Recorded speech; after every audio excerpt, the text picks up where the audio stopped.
Hello again, my dear viewers. It continues on April 4th and this review is dedicated to the events at the front. I will talk about what is happening with us now. In general, the operation to withdraw Russian troops from the Chernihiv and Sumy regions has not yet been completed, but it is proceeding according to plan, and I think that today it will be completed. All these troops are gradually loaded into echelons and transferred to the south, moving further to the area of the city of Kharkov and Izyum. By the way, quite serious clashes began in the vicinity of Kharkov yesterday near the settlement of Dergachi. Russian artillery began to actively work on the positions of the armed forces of Ukraine, and local people write that a new offensive is expected in Kharkov simultaneously with the Donbas offensive.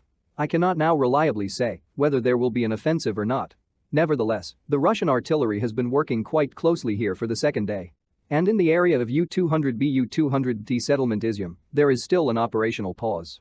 True, this pause is only for infantry and tank units.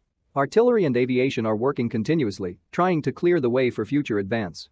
The positions of the armed forces of Ukraine in the area of the settlements of Barvinkovo, in the Kristysht region, and on the outskirts of Kramatorsk and Slavyansk are being shelled very intensively. Obviously, artillery and aviation preparations are underway here for a future offensive, which, taking into account what I see, is expected in 3 or 4 days, I think not earlier. There is nothing new yet in the settlements of Severodonetsk and Lysychansk. Yesterday the advance was about 2 kilometers, and it is obvious that, along with the encirclement of the entire Donbas front, an attempt will be made to separate this encircled group. As a result, Lysychansk and Severodonetsk will be cut off from Slavyansk and Kramatorsk. Under the settlement of Gorlovka, also this morning, the Ministry of Defense of the Russian Federation reported that the village of Novobakhmutovka had finally been completely taken under the control of the Russian armed forces and the People's Militia of the DPR. Thus, it can be stated that the northern route to the settlement of Avdiivka has already been cut.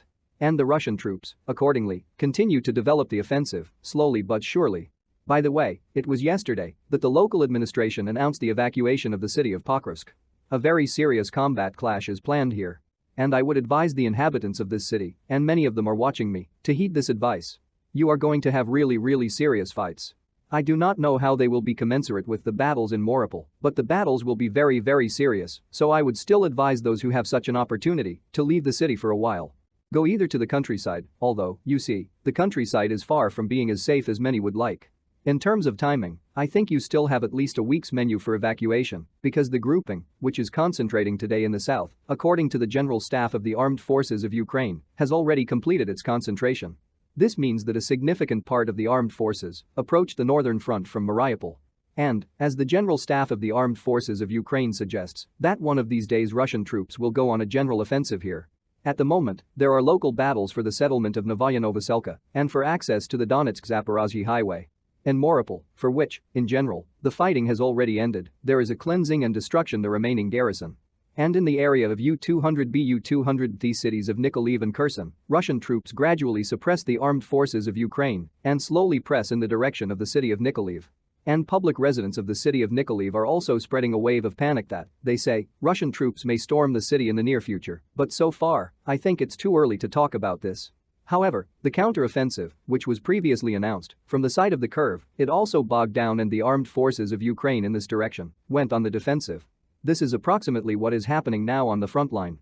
That's all for now, goodbye.